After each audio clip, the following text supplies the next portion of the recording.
നമസ്കാരം. തിരുവനന്തപുരം ജില്ലയിൽ കുടിവെള്ള പ്രശ്നം, പ്രത്യേകിച്ചും ഈ വരൾച്ച സമയത്ത് ഉണ്ടാകുന്നത് വളരെ സർവ്വസാധാരണമായ ഒരു കാര്യമാണ്. ഇതിന് ഏറ്റവും പ്രധാനമായിട്ടും ഈ കുടിവെള്ള പ്രശ്നം തടസ്സപ്പെടുന്നത് ഈ ജലവിതരണം മുടങ്ങുന്നതുമൊക്കെ പൈപ്പുകളൊക്കെ പൊട്ടുന്നത് കൊണ്ടും മറ്റ് പ്രശ്നങ്ങളൊക്കെ സംഭവിക്കുന്നത് കൊണ്ടാണ്. ഇതിൻ്റെ ഉത്തരവാദി എന്ന് പറയുന്നത് ജലവിഭവ വകുപ്പാണ്.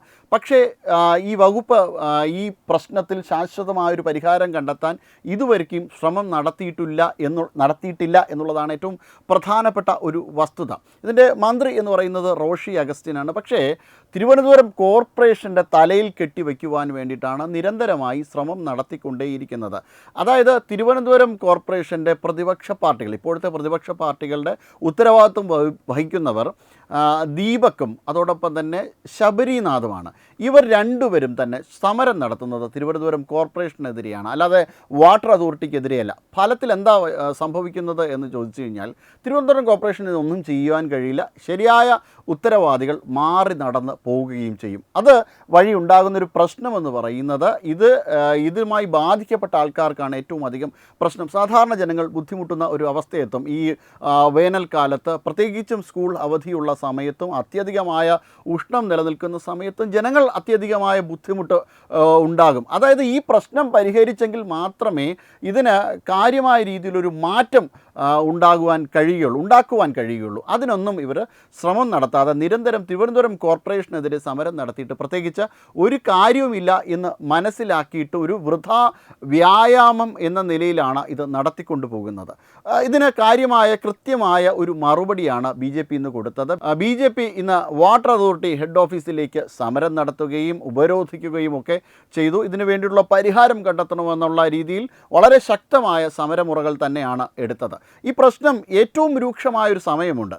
അത് NDAയുടെ നേതൃത്വത്തിലുള്ള തിരുവനന്തപുരം കോർപ്പറേഷൻ അധികാരത്തിലേറ്റ് 2 മാസത്തിനകം തന്നെ ആറ്റുകാൽ പൊങ്കാല വന്നു.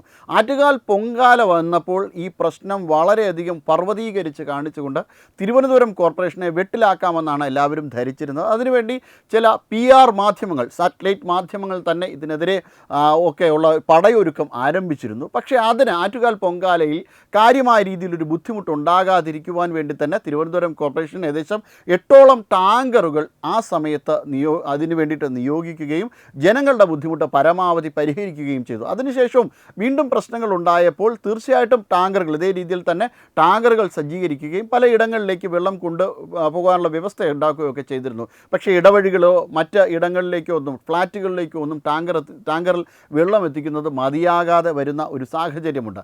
ഇതിനൊക്കെ ശാശ്വതമായ പരിഹാരം കണ്ടെത്തണമെങ്കിൽ തീർച്ചയായിട്ടും ജലവിഭവ വകുപ്പ് വിചാരിച്ചെങ്കിൽ മാത്രമേ ഈ കാര്യം നടപ്പിലാക്കുകയുള്ളൂ. വാട്ടർ അതോറിറ്റി വിചാരിച്ചെങ്കിൽ മാത്രമേ ഈ പ്രശ്നത്തിന് ശാശ്വതമായ ഒരു പരിഹാരം കണ്ടെത്തുവാൻ വേണ്ടിയിട്ട് കഴിയുകയുള്ളൂ. പക്ഷേ അതിനൊന്നും കാര്യമായ രീതിയിലുള്ള, അതായത് തിരുവനന്തപുരം കോർപ്പറേഷനെ സംബന്ധിച്ച് ഇത് മാത്രമല്ല പ്രശ്നം, മറ്റ് ചില പ്രശ്നങ്ങളുണ്ട്. ചില ജലവിതരണം മാത്രമല്ല, ജലം പൊങ്ങുന്ന ഒരു പ്രശ്നവും കൂടിയുണ്ട്. ജലവുമായി ബന്ധപ്പെട്ട എല്ലാ കാര്യങ്ങളും തിരുവനന്തപുരം കോർപ്പറേഷനിൽ വലിയ പ്രശ്നം തന്നെയാണ്. മഴ മാനത്ത് കാണുമ്പോൾ തന്നെ കോർപ്പറേഷൻ എന്ന് പറയുമ്പോൾ നഗരപരിധിയിൽ ഈ പ്രശ്നം വളരെ സജീവമാണ്. ജലം പൊങ്ങുന്ന, അതായത് മഴ മാനത്ത് കാണുമ്പോൾ തന്നെ ജലം പൊങ്ങുന്ന ഒരു സാഹചര്യം പോലും മേഖലയിലുണ്ട്. അപ്പോൾ അതിനൊക്കെ തന്നെ പരിഹാരം കണ്ടെത്തിക്കൊണ്ട് വരികയാണ്. നാളിതുവരെ അതിനൊന്നും, ആ ഭാഗത്തേക്കൊന്നും ആരും തിരിഞ്ഞു നോക്കുവാൻ പോലും തയ്യാറായിട്ടില്ല. ആ മേഖലയിലേക്കൊക്കെ കോർപ്പറേഷൻ വളരെ സജീവമായിട്ട് തന്നെ കാര്യങ്ങൾ നടത്തിയെടുക്കുവാനുള്ളൊരു ശ്രമം നടക്കുന്നുണ്ട്. ഓരോന്നായിട്ട് പരിഹരിച്ചു കൊണ്ട് വരുന്നുണ്ട്. പക്ഷേ അത്തരം കാര്യങ്ങളെ പോലും ശ്രദ്ധിക്കാതെ അവഗണിച്ചുകൊണ്ട് ചില മേഖലയിലേക്ക് മാത്രം കേന്ദ്രീകരിക്കുവാനാണ് പ്രതിപക്ഷം സദാ ശ്രമം നടത്തിക്കൊണ്ടിരിക്കുന്നത്. ഈ കഴക്കൂട്ടം ഭാഗത്തേക്കോ തിരുവനന്തപുരം ജില്ലയുടെ ഈ നഗര കേന്ദ്രീകൃതമായിട്ടുള്ള പല ഭാഗങ്ങളിലും ഈ ജലവിതരണത്തിൻ്റെ വലിയ ബുദ്ധിമുട്ടുകൊണ്ട്, അത് പ്രത്യേകിച്ചും ഈ വേനൽക്കാലത്ത് ഈ പൈപ്പ് പൊട്ടുന്ന ഒരു സാഹചര്യമുണ്ട്. വലിയ ഉഷ്ണത്തിലും അതോടൊപ്പം തന്നെ പ്രഷർ ഓവറായിട്ട് വരുമ്പോഴും ഈ പൈപ്പ് പൊട്ടുന്നൊരു സാഹചര്യമുണ്ട്. വളരെ ഗേജ് കുറഞ്ഞ പൈപ്പുകളൊക്കെ ഉപയോഗിക്കുന്നതൊക്കെ കൊണ്ടാണ് ഈ രീതിയിലുള്ള ബുദ്ധിമുട്ടുകൾ ഉണ്ടാകുന്നത്. എന്തായാലും ഇതിന് കൃത്യമായ ഒരു പരിഹാരം കണ്ടെത്തേണ്ടത് തന്നെയുണ്ട്. കാരണം ജലവിതരണം മുടങ്ങുന്നതോടുകൂടി, പ്രത്യേകിച്ച് ഈ ഉഷ്ണ സമയത്ത് ജലവിതരണം മുടങ്ങുന്നതോടുകൂടി ജനങ്ങളെ സംബന്ധിച്ച് വലിയ ബുദ്ധിമുട്ടുകൾ ഉണ്ടാകുന്ന ഒരു സാഹചര്യം ഉണ്ടാകും. കാരണം ഈ ഉഷ്ണത്തിൽ നിന്നൊരു ആശ്വാസം എന്ന് പറയുന്നത് എല്ലാ വീടുകളിലും എയർ കണ്ടീഷൻ സൗകര്യങ്ങളോ മറ്റ് സൗകര്യങ്ങളോ ഒന്നുമില്ല.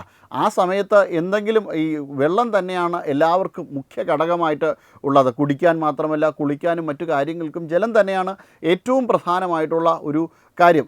അതിന് ഒരു മുടക്കം വരുത്തുവാൻ വേണ്ടിയിട്ട് സർക്കാർ മുഖേന അല്ലെങ്കിൽ സർക്കാർ കാരണം അത്തരത്തിലൊരു പ്രശ്നം ഉണ്ടാകുവാനായിട്ട് പാടില്ല എന്നുള്ളതാണ്. പക്ഷേ അതിനെ ചൂണ്ടിക്കാണിക്കുവാനോ ശരിയായ രീതിയിൽ വിഷയത്തെ അഡ്രസ്സ് ചെയ്യുവാനോ ഒന്നും ഇവർ സന്നദ്ധമാകുന്നില്ല എന്നതാണ് പ്രതിപക്ഷം. അതായത് പ്രത്യേകിച്ചും തിരുവനന്തപുരം കോർപ്പറേഷൻ്റെ പ്രതിപക്ഷം ദീപക്കോ അല്ലെങ്കിൽ ശബരിനാഥോ ഒക്കെ ഇത്തരം കാര്യങ്ങളെ സംബന്ധിച്ചിടത്തോളം ശരിയായ രീതിയിൽ ഈ കാര്യങ്ങളെ പറഞ്ഞ് ബോധ്യപ്പെടുത്തുകയും ഇതിനെ തിരുത്തിയെടുക്കുകയും ആണ് ചെയ്യേണ്ടത്. വി രാജേഷ് ഇതിന് വേണ്ടിയിട്ടുള്ള തിരുവനന്തപുരം കോർപ്പറേഷൻ മേയർ നേരത്തെ മുൻ മേയറിനെ പോലെ എവിടെയെങ്കിലും ഒതുങ്ങിക്കൂടിയിരിക്കുന്ന ഒരു സാഹചര്യമല്ല NDA അധികാരത്തിൽ വന്നതിന് ശേഷം തിരുവനന്തപുരം കോർപ്പറേഷനിൽ സംഭവിക്കുന്നത്. അപ്പോൾ ആ രീതിയിൽ കാര്യമായ രീതിയിലൊരു മാറ്റം ഇതിന് ഉണ്ടായി ജനങ്ങളുടെ ബുദ്ധിമുട്ട് പരിഹരിക്കപ്പെടുകയും വേണം.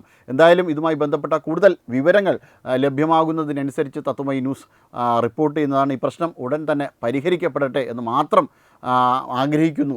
Web desk Tatwamayi news.